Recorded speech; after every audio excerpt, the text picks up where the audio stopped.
Factorize.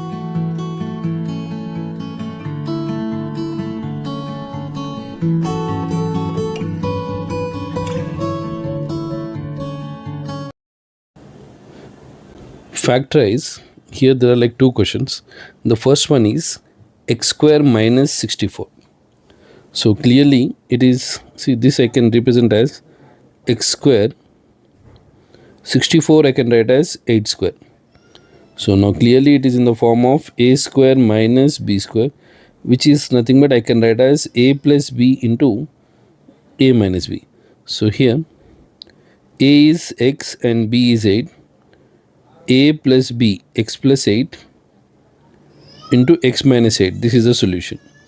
Now second question, if you'll see the second question, that is 5x into x minus 2y plus 6 into x minus 2y whole square.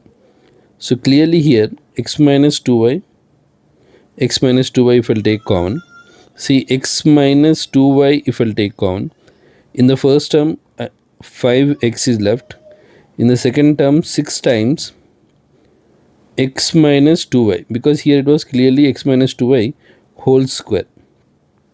So 1 I took common, so 1 is left. Now next step, x minus 2y into 5x, if you will multiply 6x, 6 into 2, 12y.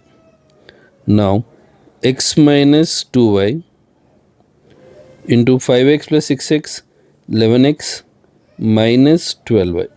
So this is the answer, like for x minus 2y into 11x minus 12y.